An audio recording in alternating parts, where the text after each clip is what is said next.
Ambassador Kapur, uh, despite the optimism that this relationship showed, it seems that Donald Trump, was very, if I can use this word, very monolithic in his approach when it comes to making America great again.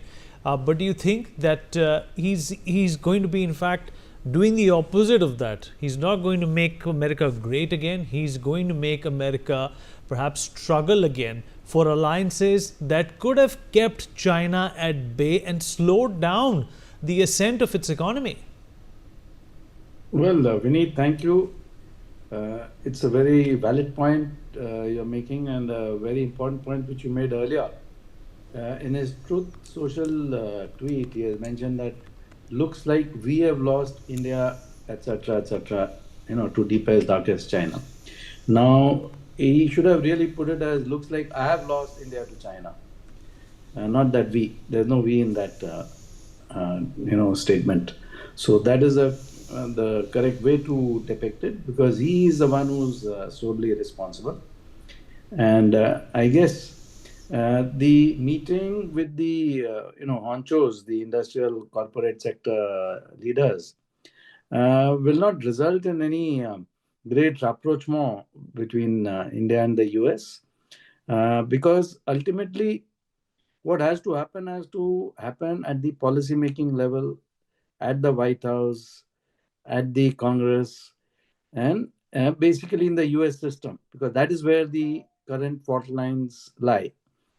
Now, the US-India relationship is far too important for the world, for US, for India, for everybody concerned. And that is the way for the future. Now, that has to be sort of rectified, that has to be set right, that has to be reset.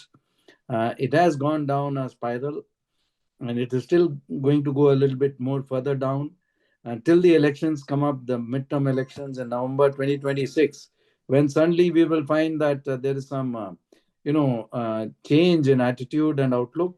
Because once I have the fear that I'm going to lose control of the Congress and I'm going to lose control of the Senate. And then the possibility of impeachment is looming large on my head. And there's this Damocles sword hanging on my neck. At that stage, I'm suddenly going to try to correct course. But whether it will be too little, too late, as he said for India, that same statement may apply to him at that point of time.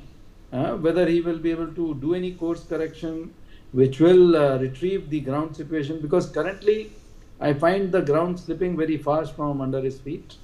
The economy is going to go into nosedive. That is not apparent to some of the people who are his basic followers in MAGA, and but becoming quite apparent to a lot of other people. And that will soon become more and more apparent to others as the price rise continues. So that will give a very big jolt, because once the prices rise, the voters are going to start deserting the MAGA movement and the Republicans. And they are either not going to be voting at all, or some of them are going to switch alliance to vote for anybody else other than MAGA. So that sort of shift is going to imperil this entire edifice, let me put it that way. And all this will look like history very soon. Thank you.